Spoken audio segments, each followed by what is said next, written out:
ओम शांति। दादी जानकी जी का क्लास। इस क्लास का हेडिंग है परिवार में न्यारे बनो, किनारा नहीं करो, किनारा करेंगे तो किनारे हो जाएंगे। ओम शांति। बाबा को याद क्यों करते हैं? क्योंकि लगन है, जल्दी पापों का बोझा उतर जाए और घर जाए। मूल वतन सूक्ष्म वतन की याद आती है क्योंकि सूक्ष्म वतन को पार करके मूल वतन में जाना है। यहाँ से पार सूक्ष्म वतन वासी होकर रहना, फरिश्तापन की स्थिति में रहना, यह भी बहुत सुंदर स्थिति है जो संगम युग पर ही अनुभव कर सकते हैं। यहाँ जो देह सहित देह के सब रिश्ते हैं वह खत्म हो गए और सब संबंध बाबा से हो गए। बाबा की इतनी बड़ी जो संपत्ति मिली है, अविनाशी ज्ञान रत्न, ईश्वरीय गुण और सर्व शक्तियाँ, यह सब संपत्ति का अधिकार जो अभी संगम युग पर हमको मिला है, इन दोनों का आपस में संबंध है। बाबा से सर्व संबंध और सर्व प्राप्तियाँ वही हमको फरिश्ता बनाती है। संगम युग पर यह अधिकार ले ले तो सतयुग में उच्च पद पाने की गारंटी है। एंजिल का नाम लेते ही नज़र ऊपर चली जाती है।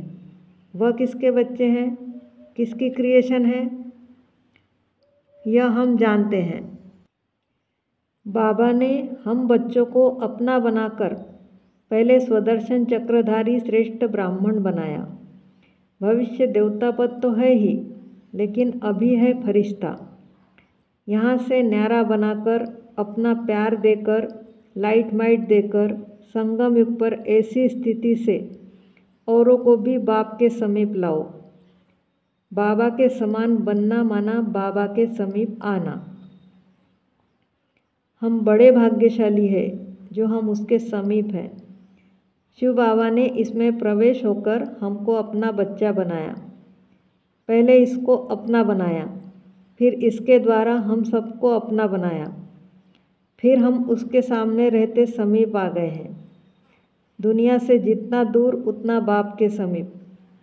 तो इस दुनिया की कोई आकर्षण नीचे खींच नहीं सकती है, न कोई नीचाई ऊंचाई का असर हो सकता है। थोड़ा भी यहाँ की नीचाई ऊंचाई का इफेक्ट आया तो यह भी डिफेक्ट है जो परफेक्ट बनने नहीं देगा। बाबा की याद आना माना परफेक्ट बनना। यहाँ के वातावरण का कोई भी इफेक्ट न आए। सतयुग में निरोगी काया होगी, हीरे जवाहरातों के महल होंगे, वह यहाँ नहीं है। लेकिन अभी जो बाप से सर्व संबंधों का सुख है वह वहाँ नहीं मिलेगा। यहाँ इस शरीर में होते निरोगीपन का अनुभव करते हैं। कर्मभोग शब्द भी नहीं कह सकते क्योंकि कर्मों की गुह्य गति को समझ लिया है। फ्री होकर बाबा के पास जा रहे हैं, यह खुशी है। वहाँ तो दुनिया ही सतयुगी है, प्रकृति सतो प्रधान है और यहाँ के पुरुषार्थ अनुसार प्रारब्ध है। बाबा ने कहा है प्रारब्ध का अनुभव करो, तो सबकी बुद्धि में होगा कि संगम युग के पुरुषार्थ की प्रारब्ध क्या है। सदा पुरुषार्थी ही रहे माना कब कैसे नहीं। अब पुरुषार्थ से प्रारब्ध यह मिली है कि निरंतर योगी कर्मयोगी होकर रहे, सबके साथ संबंध में आते स्थिति ऐसी महान हो जो बाबा कहते साधारणता में भी महानता हो। यह अनुभव का जो सुख है वह न्यारा है, पुरुषार्थ ने अनुभवी बनाया है। जैसे जो बाल युवा पार करके अनुभवी हो जाते हैं, वह जैसे सब कुछ जानते हैं, गंभीर सयाने हो जाते, औरों को भी सहज करके देते हैं। मूंझने घबराने डरने से पार हो गए हैं। ज्ञान के बचपन जवानी में मूंझने घबराने डरने की आदत थी, अब सबसे पार हो गए। अगर पार हो गए हैं तो वतन के नज़दीक है, बाबा के पास रहना आसान है। यह भी अच्छा लगता है हम पास रहे तो सेवाओं के मौके पर बाबा सामने हाजिर हो जाता है। हम बाबा के पास रहते हैं। कभी ऐसा भी मौका होता है जो ऐसी सेवाएं बाबा की यादों में हो जाती जो बाबा अन्य आत्माओं को भी अनुभव करा देता है, जो कभी नहीं जानते, जिन्होंने कभी बाप का नाम भी नहीं सुना, वह भी अनुभव कर लेते हैं। यही अब तात लात लगी हुई हो कि जैसे स्थिति बनाने चाहो वैसी बना लो, कर लो। यह भी अपनी भाषा से शब्द निकाल देना चाहिए कि ट्रायल करेंगे। नहीं, जो करना है सो अब कर लो। सुधा में मिसल जो सफल कर लो वह भविष्य प्रारब्ध में काम आएगा। दूसरा, जो स्थिति बनानी हो वह बना लो। पुरुषार्थी शब्द नहीं, लेकिन जो उसकी रिजल्ट है उसका अनुभव कर लो। बहुत न्यारे मीठे बन जाओ। न्यारे होने से मीठे बनते हैं। विचार करो, साक्षी होकर प्ले करने में हल्के रहते हैं। हल्केपन में खुशी होती है, भारीपन में खुशी नहीं होती। साक्षी होकर के खेल देखो। पपेट शो अच्छा लगता है, जानते हैं इनसे कोई करा रहा है। वैसे जानते हैं हर एक का ड्रामा में अपना पार्ट है। यह भी सूक्ष्म ज्ञान अच्छी तरह बुद्धि में है। ड्रामा हर एक का फिक्स हुआ पड़ा है। सेकंड जो देखा हुआ होता है उसे आता है अभी यह सीन आएगी। हमारे सामने यह नहीं आएगा, लेकिन बुद्धि में नॉलेज इतनी है जो सीन सामने आएगी उसको ऐसे देखते जैसे हम जानते हैं। घबराते मूंझते नहीं हैं। मम्मा बाबा के चेहरे पर कभी नहीं आया यह क्यों हुआ, यह क्या हो गया।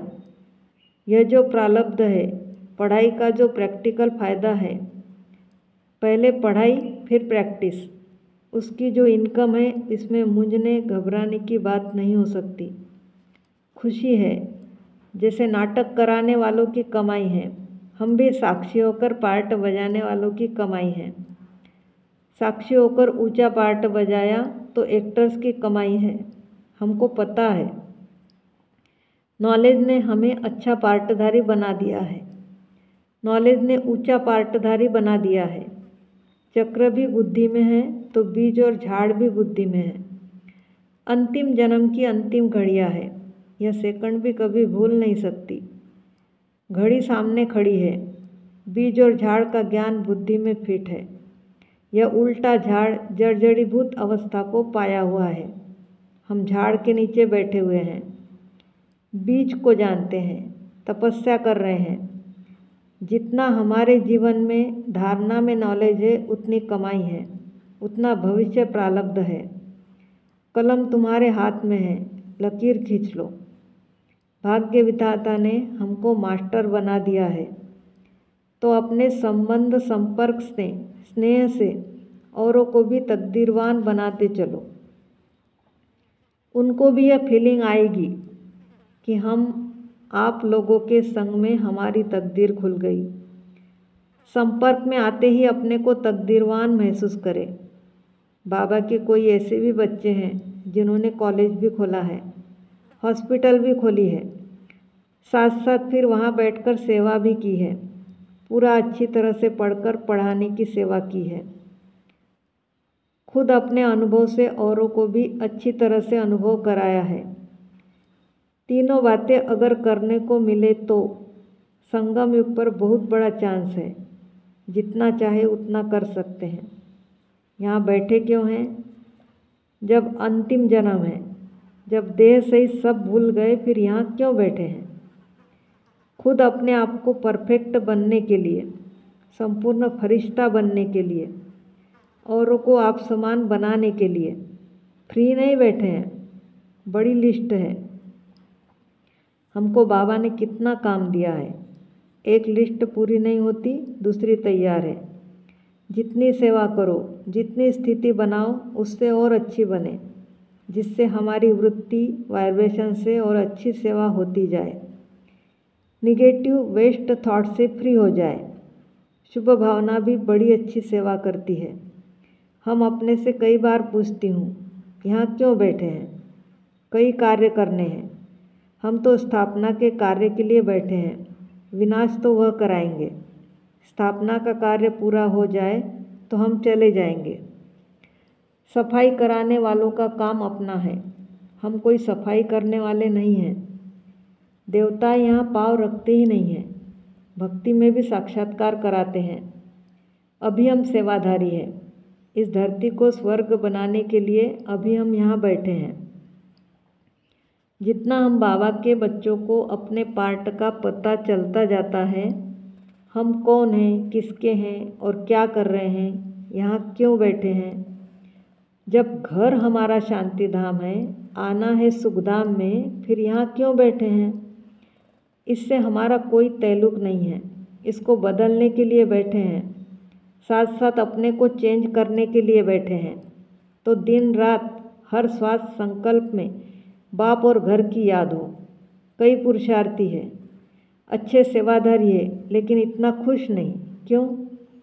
जवाब आया, दिल भारी रखने वाला खुश नहीं रहता। दिल में कोई ना कोई बात है, किसको सुनाऊं, क्या करूं, यह तो चलता ही है।